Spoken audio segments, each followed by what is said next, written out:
कैसा हो जब एक ऐसी जेल बना दी जाए जहाँ पर सारे ही कैदी सुपर पावर्स रखने वाले विलन्स हो। एक में अगर बिजली को कंट्रोल करने की ताकत हो तो किसी के पास एक जगह से गायब होकर दूसरी जगह पर जाने की ताकत हो। ऐसा हो जिसके पास लोगों के दिमाग को कंट्रोल करने की ताकत हो। क्योंकि सब एक ही छत के नीचे रहेंगे तो यहाँ क्या क्या होने वाला है ये जानेंगे हम आज की कहानी में। फिल्म की शुरुआत होती है अंडरग्राउंड जगह में एक पार्किंग एरिया को दिखाने से, जहाँ पर सुपर पावर विलन्स का एक ग्रुप था जो अपने ही एक साथी को मार रहे थे, क्योंकि उन्होंने अपने इस साथी को एक गुंडे को मारने के लिए भेजा था जो इनका टारगेट था। लेकिन ये उसे नहीं, सिर्फ उसकी बेटी को ही मारकर आ गया था। और अब तभी वो ये गुंडा गन्स लेकर यहाँ आ गया। अचानक ही उसने गोलियों के इन पर बारिश कर दी, जिससे बहुत सारे सुपर पावर विलन्स वहीं मारे जाते हैं। पर इनमें दो के पास बुलेट प्रूफ की ताकत थी, यानी ऐसी ताकत जिनसे गोलियों का उन पर कोई असर नहीं हो रहा था। वो पहले इससे बचते हैं, फिर कुछ हाथों से ही गुंडे से लड़ने लगे। वो उछल उछल कर गुंडे को मार रहे थे, लेकिन गुंडा जो बहुत ही बहादुर ताकतवर था वो पहले एक हाथ पकड़ के बाजू को तोड़ता है, फिर मुंह पे मुक्के मार मार कर उसकी जान ही ले लेता है। दूसरे को उसने जोर से जमीन पर पटक के मारा, जिससे उसकी भी वही मौत हो गई। और आखिर में उस आदमी को भी मार गिराता है जिसने उसकी बेटी की जान ली थी। अब अचानक वहाँ गोलियां चलने लगी, जिसके साथ ही पुलिस की बहुत सारी गाड़ियाँ वहाँ पर आ जाती है और वो लोग गुंडे को गिरफ्तार कर लेते हैं। अब दिखाया गया कि कुछ टाइम पहले पूरी दुनिया में एक तबाही फैली थी जिसका नाम था पंच। हर चीज तबाह बर्बाद हो गई थी। ऐसा इसलिए हुआ था क्योंकि उस वक्त जंगों में न्यूक्लियर हथियारों को इस्तेमाल किया जाने लगा, जिस वजह से न्यूक्लियर रेडिएशन यानी कि शुआएं जो बहुत खतरनाक थी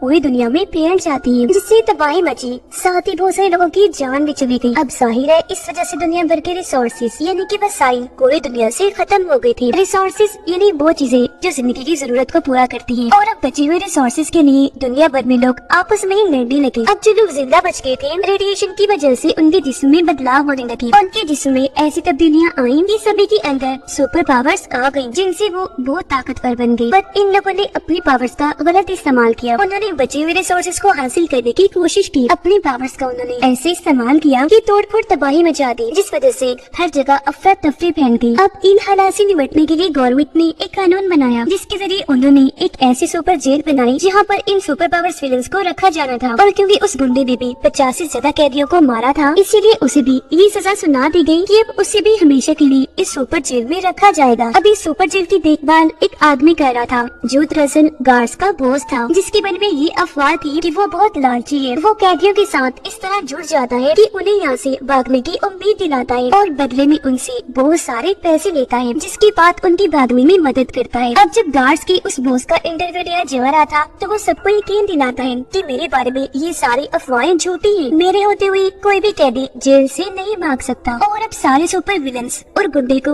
बस में बिठाकर उस जेल में लाया जाता है। गुंडे को देखने से लग रहा था जैसे वो यहाँ आकर बहुत खुश है। वो यहाँ आना चाहता था ताकि वो और सुपर विलन्स को भी मार सके। इन कैदियों में एक अच्छा कैदी भी था जो खतरनाक बिल्कुल नहीं था। उसका नाम डियागो होता है। खतरनाक वो इसलिए नहीं था क्योंकि उसके पास कोई ऐसी वैसी ताकत नहीं थी जिससे तबाही मचती, बल्कि उसके पास दूसरों के जज्बात और दुख दर्द को महसूस करने की ताकत थी। पर उस बेचारे को इस इल्जाम में गिरफ्तार कर लिया गया कि इसने एक आदमी को नुकसान पहुँचाया है। अब गार्ड सभी की आइडेंटिटी यानी कि शनाख्त पहचान लेकर उनके हाथों और पाँव में कफ्स लगा देते हैं, यानी कि हथकड़ियाँ, ताकि वो अपने सुपर पावर्स को इस्तेमाल करके जेल पे हंगामा न करते, जिससे यहाँ तमाशे हो। इस सब के बारे में समझाते हुए बॉस उन्हें मना भी करता है। उसने इनको धमका भी दिया था, जिसके बाद सभी कैदियों को ग्राउंड में लाया गया। यहाँ गुंडे की मुलाकात एक कैदी से हुई जिसे पहले यहाँ पर लाया गया था। उस कैदी को गुंडे पर काफी गुस्सा था क्योंकि उसके भाई को गुंडे ने ही मारा था। अब ये दोनों एक दूसरे को लड़ाई के लिए चैलेंज करके आपस में लड़ने लगे। मुक्कों से ये लोग नॉर्मल लड़ाई कर रहे थे, पर वो कैदी जैसे गुंडे पर वार करने लगा वो पीछे हट गया और गुंडे ने पहले उसके चेहरे पर मुक्का मारा, फिर उसे नीचे गिराकर जोर से टांग मारता है। इससे वो कैदी काफी जख्मी होने की वजह से लड़ाई में हार गया। और अब इससे पहले कि गुंडा उसे मारता, गार्ड्स कफ्स की मदद से उसे बिजली के झटके लगाते हैं, जिससे वो गुंडा रुक गया, फौरन गिर पड़ता है। तभी वहाँ फीमेल गार्ड आई जो गुंडे को मुक्कों से खूब मारती है और अब उसे और जख्मी कैदी को इलाज के लिए भेज दिया जाता है। अब सारे गार्ड्स क्योंकि इनकी लड़ाई को एंजॉय कर रहे थे, यही वजह थी कि पहले उन्हें नहीं रोका गया। वो बॉस को भी ये मारधाड़ देखकर मजा आ रहा था। यहाँ डियागो एक ऐसे कैदी से मिलता है जिसके पास बिजली को कंट्रोल करने की ताकत थी। वो डियागो को बताता है कि मैं यहाँ पर आने वाला सबसे पहला कैदी हूँ। साथ ही उसने डियागो को जेल में रहने की कुछ असूल भी बता दिए थे। अब डियागो यहाँ की सबसे मशहूर और खतरनाक कैदी जिसे हर कोई जानता था उसके बारे में जानने की कोशिश करता है, क्योंकि उसे बहुत शौक था कि मैं भी उस खतरनाक कैदी से मिलूं जिसका नाम लोब है और उसके पास ये ताकत है कि वो किसी भी चीज को अपने दिमाग से कंट्रोल कर लेता है, यहाँ तक कि इंसानी दिमाग भी। लोब जिस इंसान को भी अपना शिकार बनाने वाला होता है ये उस इंसान के दिमाग को अपने कंट्रोल में कर लेता है, जिससे वो अपने जान लेने पर मजबूर हो जाता है। इसलिए वो कैदी डियागो को कहता है कि उसकी खतरनाक ताकतों का अंदाजा किसी को भी नहीं, तो तुम लोब से दूर ही रहना। अब इसी दिन लोब को एक अंधेरे कमरे में लाया गया।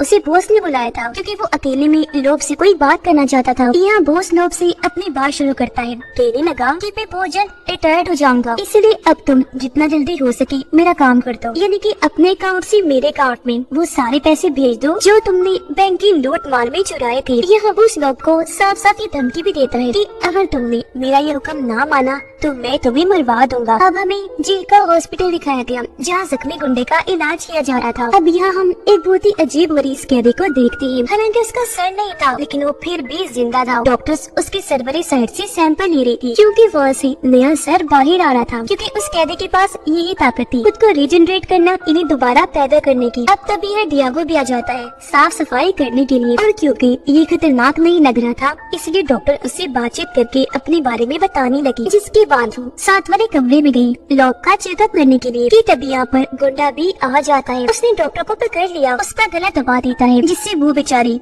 वही मारी जाती है और अब वो लोब को मारने के लिए आगे बढ़ा। इससे पहले उसकी जान लेता यहाँ पर डियागो भी आ जाता है और उसे ऐसा करने से मना कर देता है, पर गुंडा नहीं सुनता। उल्टा अब वो डियागो को मारने लगता है, पर वो उसे बचते हुए गुंडे को ही पकड़ देता है। उस पर हमला करके जोर से जमीन पर दे मारता है और ऐसा करके उसने लोब की जान बचानी थी। अब ये खबर पूरी जेल में फैल गई जिससे सभी डियागो की बहादुरी पर काफी मुतासिर हुए। हर कैदी अब उसकी इज्जत करने लगता है क्योंकि उसने अपनी महारतें दिखाकर लोब की जान बचाई थी। यहाँ तक कि कुछ लोग उसे अपने हिस्से का खाना भी दे देते हैं। इस सबसे जाहिर है लोब भी काफी खुश था। वो डियागो को अपने पास बुलाता है, उसका शुक्रिया अदा करता है। अब क्योंकि डियागो को लोब की तरफ से इज्जत मिल रही थी तो वो भी काफी खुश था। उधर बॉस की साथी को उसकी डील के बारे में पता चल गया था जो उसने लोब के साथ की थी, यानी अपने अकाउंट में पैसे मंगवाने के बाद वो लोब को आजाद कर देगा। तो अब उसकी साथी बॉस से इस बारे में पूछती है। यह बॉस उसे कहता है कि अगर तुमने ये बात छुपा के रखी तो मैं तुम्हारी प्रमोशन करवा दूंगा, यानी तुम्हारी जॉब पर और तरक्की हो जाएगी। पर अगर तुमने मेरा पर्दा सबके सामने फाश किया तो मैं तुम्हें जॉब से ही निकलवा दूंगा। अब पता चला कि सबसे पहले वाले कैदी को यहाँ पर 10 साल हो गए हैं और वो तभी से अपनी जमानत के लिए बार बार एप्लीकेशन दरख्वास्त दिया करता था, पर कोर्ट वाले हमेशा उसके एप्लीकेशन को रद्द कर दिया करते थे। यानी कि ये कानून जहाँ सबको इंसाफ देता है तो अक्सर कैदियों के साथ नाइंसाफी भी कर जाता है। कुछ दिन के बाद वो दोबारा से एप्लीकेशन देता है जहाँ उसे फिर से कोर्ट के सामने पेश किया गया। इस बार उसे जमानत मिलने की काफी उम्मीद थी, पर वो कोर्ट की फिजूल सवालों से तंग आ जाता है। वो काफी गुस्से में आ गया, वहाँ से उठ खड़ा हुआ, जिस वजह से एक बार फिर उसकी एप्लीकेशन रद्द कर दी जाती है, जिससे वो काफी दुखी हो गया। जबकि लोग जेल से भागने की प्लानिंग बना रहा था। अब सबसे पहले वाला कैदी जिसे जमानत नहीं मिली थी वो गुस्से में बैठा हुआ था, जहाँ तभी उसका एक साथी आकर उसे लोहे की छोटी सी कटर जैसी चीज देता है ताकि वो इसके जरिए अपनी मायूसी का बदला नहीं सकी, जिससे जेल में हलचल होकर हर तरफ हंगामे वाला माहौल बन जाए। वो इसके लिए राजी हो गया। उस चीज से अपनी कफ्स के लॉक्स काट कर उतार देता है, फिर एक टेबल पर चढ़ के वहाँ की ट्यूब लाइट से बिजली की लंबी सी तार देता है, जिसकी मदद से वो खुद को चार्ज करने लगा। ऐसा होते ही उसकी आंखों में भी बिजली चमकने लगी, साथ ही हाथ से भी वो बिजली को कंट्रोल कर पा रहा था, जिसका इस्तेमाल करके पहले वो एक गार्ड पर हमला करता है और फिर पूरी जेल के इलेक्ट्रिक सिस्टम को ही खराब करके रख देता है। ऐसा होते ही सभी कैदियों के कफ्स जो लॉक थे वो डिसेबल हो गए, यानी कि उन्होंने काम करना बंद कर दिया था। ऐसा होते ही सब कैदी आजाद हो गए और आपस में लड़ने लगे, जिससे वहाँ अफरा तफरी मच जाती है। ये देखकर बॉस अपने साथी को जल्दी से जनरेटर ऑन करने को कहता है ताकि जब बिजली पैदा हो तो कफ्स दोबारा से लग जाएं। उसने ऐसा ही किया। जनरेटर ऑन होते ही इलेक्ट्रिक पावर जैसे ही आई, पहले सबके कफ्स को लॉक किया जाता है और फिर उन्हें बिजली के झटके लगाकर कंट्रोल किया गया और अपने अपने सेल्स में बंद कर दिया जाता है। अब सारे कैदी तो अपने अपने सेल्स कैदीज में थे, पर सबसे पहला कैदी नहीं था, वो यहाँ के हॉस्पिटल में था, जिसके बारे में एक ऑफिसर को पता चल जाता है। वो वहाँ जाकर पीछे से उस पर हमला कर देती है, जिससे वो नीचे गिर जाता है। अब बॉस ऑफिसर को हुक्म देता है कि इसे मार दो, क्योंकि ये सारा तमाशा इसी की वजह से हुआ। ऑफिसर ने आंसर किया। वो कई बार उस पर वार करती है, जिससे आखिर उसकी जान ही चली गई। अब उसके साथ साथ इस पूरी तबाही में तकरीबन 12 कैदी मारे गए थे, पर इस बात को बॉस हर किसी से छुपा के रखता है। अब बॉस डियागो को अपने पास मिलने के लिए बुलाता है, और जब वो गया तो उसने डियागो को टॉर्चर चैम्बर दिखाया, यानी कि एक ऐसी जगह जहाँ कैदी को रख के उसे बहुत मारा पीटा जाता है, उस पर जुल्म किया जाता है, जिससे उसकी हालत मरने वाली हो जाती है। सबसे बड़ी मुसीबत यह टाइम भी बहुत धीरे से गुजरता है। अब बॉस को लगता है कि इस सारी तबाही के पीछे लोब का भी कोई हाथ है, इसलिए वो डियागो से उसके बारे में पूछता है, क्योंकि डियागो और लोब एक दूसरे के काफी करीब थे। साथ ही उसे जानकारी भी जानना चाहता था जो लोब के बारे में है। वो डियागो को कहता है कि मुझे लोब और अपने अगले प्लान के बारे में सब कुछ बता दो, वरना मैं तुम्हें इस टॉर्चर चैम्बर में पीड़ी दूंगा। उसे डियागो तब सब बातें बताता भी है, लेकिन क्योंकि इसमें कोई खास जानकारी नहीं थी, तो वो डियागो को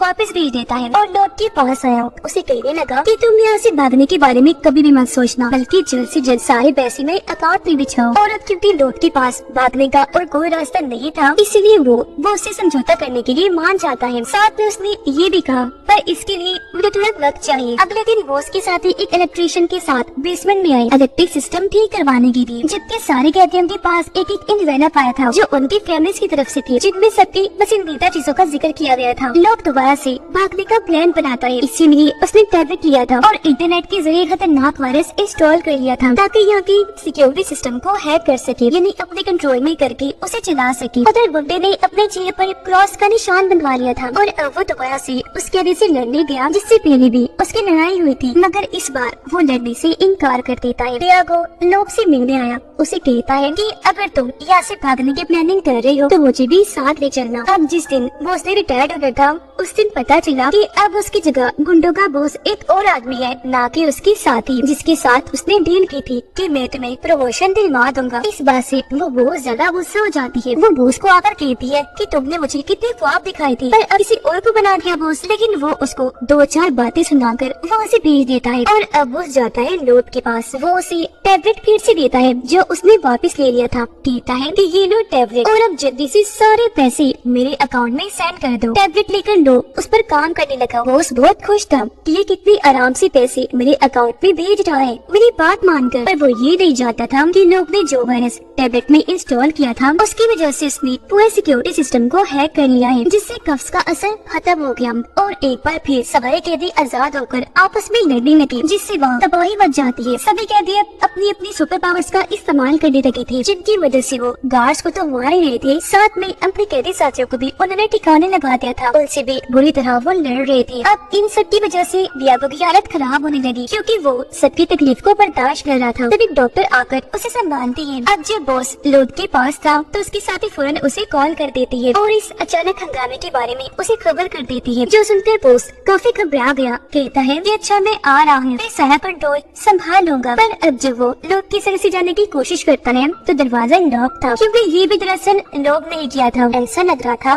कि उसके इस भागने के प्लान का मेन रोल बॉस ही है। अब जेल के हालात बदतर हो गए थे, क्योंकि कोई अपने खतरनाक ताकतों से दूसरे इंसान को जला रहा था, तो कोई अपने मुंह से जहर वाला धुआं निकालकर सबकी जान ले रहा था। हालांकि इन सुपर पावर्स कैदियों को गार्ड्स कंट्रोल करने की कोशिश भी कर रहे थे, पर कोई भी उनके काबू में नहीं आ रहा था। अब हालात को कंट्रोल से बाहर होता देखकर कैप्टन बॉस की साथी को कॉल करके इसका हाल पूछता है। वो कहती है कि सिक्योरिटी सिस्टम की खराबी है और अगर इसे ठीक करना है तो नीचे बेसमेंट में जाना होगा, क्योंकि वहाँ का जो जनरेटर है, जेल का सारा सिक्योरिटी सिस्टम उस पर ही चलता है। जनरेटर को बंद किया हुआ है और अगर उसे दोबारा रिस्टार्ट कर दिया जाए तो सिक्योरिटी सिस्टम के ठीक होते ही सब हालात भी ठीक हो जाएंगे। तो इसलिए अब कैप्टन उसके कहे मुताबिक बेसमेंट में जाता है जनरेटर को रिस्टार्ट करने के लिए। बॉस के साथी उसे साथ साथ गाइड भी कर रहे थे। ये दोनों रेडियो फॉल्स के जरिए एक दूसरे से बात कर रहे थे, पर वो जैसे बेसमेंट में गया सिग्नल्स कमजोर हो जाते हैं इनकी कॉल करके, और अब बॉस के साथी उसे नहीं बता सकते कि आगे उनसे क्या करना है। पर यह कैप्टन अपना दिमाग लगाने लगा। उसे जनरेटर मिल भी गया, लेकिन इससे पहले ये स्टार्ट करता यहाँ पर एक कैदी आ गया, जिसका चेहरा अब बदलकर खतरनाक रीचर जैसा बन गया था। हालांकि उसे देखकर कैप्टन छुप गया, लेकिन उस कैदी ने उसे ढूंढ निकाला। वो कैप्टन पर हमला करके उसे जमीन पर दे मारता है, जिससे वो जख्मी हो जाता है। फिर वो उठाकर दोबारा से कैप्टन को मारने लगा। उसे दीवार के साथ लगाकर नहीं पकड़ लेता है। इससे पहले उसकी जान लेता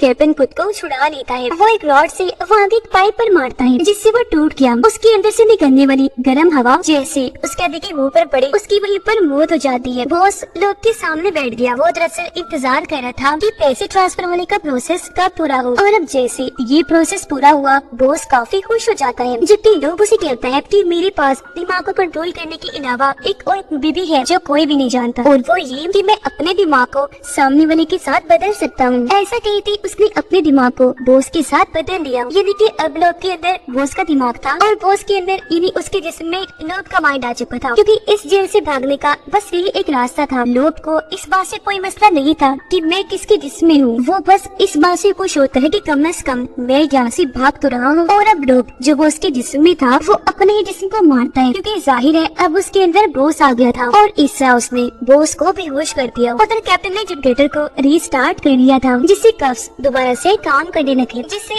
अब बॉस यानी कि लोग सब कैदियों को बिजली की झटके देकर रोक देता है और वापस सेल में बंद करवा देता है। यानी कि उसने सारा कंट्रोल संभाल लिया था, और अब वो बाहर आकर हुक्म देता है कि लोग यानी कि बॉस को टॉर्चर चेम्बर में भेज दिया जाए, क्योंकि ये बॉस का ही रूप था, इसलिए फौरन लोग समझकर बॉस को टॉर्चर चेम्बर में डाल दिया जाता है। जबकि लोग बाहर आकर अपने साथी से मिला, वो यहाँ उसकी प्रमोशन खुद ही कर देता है, यानी कि अब अगली गार्ड्स की बॉस वही होगी, और यहाँ से लोग बॉस के रूप में चला गया, जबकि उसके साथी अब अपने तरीके से जेल को चलाती है। वो यूटी सिस्टम में काफी अच्छी तब्दीलियां लेकर आती है। यावा की सजा खत्म हो गई थी, उसे काफी पहले ही छोड़ दिया गया, क्योंकि उसकी ताकतें किसी के लिए भी नुकसानदेह नहीं थी। साथ में लोग के साथी को भी छोड़ दिया गया था, और अब यह दोबारा से बॉस इनके लोग आया। वो दरअसल इन दोनों को पिक करने आया था जो इसके साथी थे। अब जैसे ही लोग का साथी और डियागो गाड़ी में बैठे, ये तीनों अच्छी और पुरसुकून जिंदगी गुजारने का फैसला करते हैं। इनके अकाउंट में बहुत सारे पैसे भी आ गए थे, और अब वो अपनी नई शुरुआत करने के लिए वहाँ से निकल दिए। और इसी के साथ इस फिल्म की कहानी यहीं पर खत्म हो जाती है।